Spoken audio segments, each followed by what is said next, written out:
I have a friend who was approached years ago by his 12-year-old son because he wanted an iPod. It was a distinct iteration of the iPod that was in limited supply, and he just had to have it. So my friend and he went to the Apple store and they looked at the iPod, and there was only one left, and his son was really begging Dad for, to make this purchase. Well, my friend very wisely said, "Well, Nick, how much money do you have?" And he didn't have nearly enough money. And so my friend David did a very wise balancing act at that moment. He said, "Well, Nick, I'll tell you what, I do have the money and you don't, so I'm going to buy it. I'm going to make sure we have it in our house, but I'm going to put it high on a closet shelf and I'm going to hold on to it. And you can make monthly payments to me over the next several months until you've actually paid it off. And it will be at that time that I give you that iPod." Well, his son kind of looked at him weird because what are you talking about? He'd never heard of layaway before. But they actually implemented this plan. And my friend told me, he said, "Tim, Nick was so good every month to pay this off. He would have had no incentive to pay it off had he had the iPod in his hand. But since he didn't, he was making the payments. And about, 10 months later, Nick had the iPod in his hand, making the last payment that month." But I thought to myself after my friend told me this story, what a great balancing act this was with his son. He was balancing being both responsive and demanding. Great research was done on this at UC Berkeley years ago, but the point is, young people need leaders who are responsive, meaning I feel for you, I care for you, I believe in you, I'm attentive to you, I believe that you're becoming the best version of yourself. And so he got the iPod because he believed in him and he wanted Nick to have it. But at the same time, he didn't get it right away. There was some delayed gratification that had to take place. There were payments and money management that needed to be learned.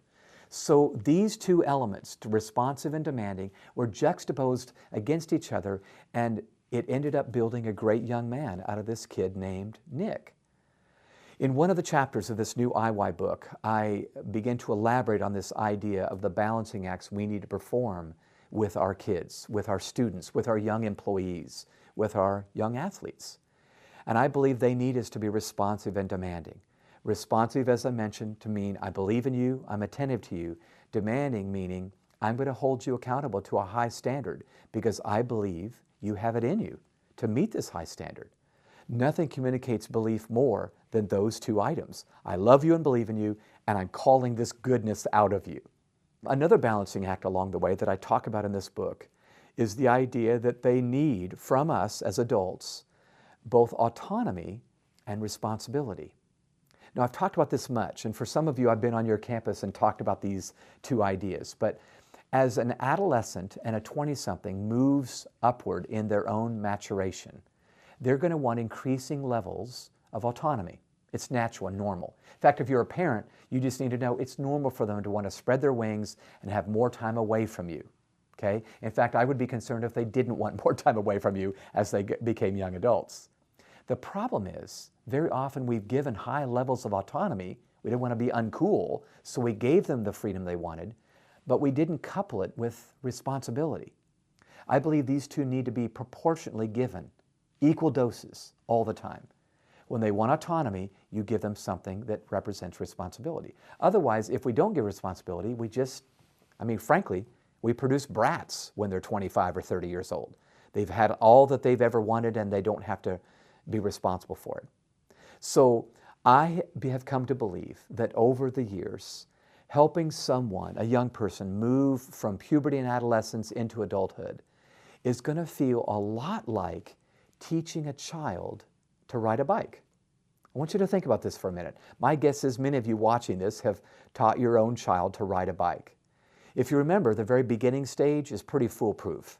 You don't put them on a bike, you put them on a trike. It has 3 wheels, very difficult to fall over. Some do manage, but it's very difficult to fall over along the way. They learn to pedal and they learn to move forward. Eventually, however, they've mastered the tricycle, and so you up the ante. You get them a bicycle, but you don't give them a bicycle without some helpers on it. You remember? They're called training wheels. The training wheels allow them to learn to balance without the vulnerability of falling over and breaking their arm all the time. So they begin to ride on 2 wheels with training wheels. But if you remember, if they learned to ride that bike, eventually you took those training wheels off. And now the best way to describe your leadership in their life is a tender balance of support and letting go. Can I say that again? Support and letting go. This is something that's so difficult for us, whatever our role is in this next generation's life, but they need both from us. And sometimes the best support we can give is to let go. Far too often we prepared the path for the child instead of the child for the path. So in one unique chapter in this book, I talk about these balancing acts we need to perform and helping them move through to where they're independent, self-sufficient, well-adjusted adults as they leave our homes and our schools and our teams. And that's my hope in your situation as well.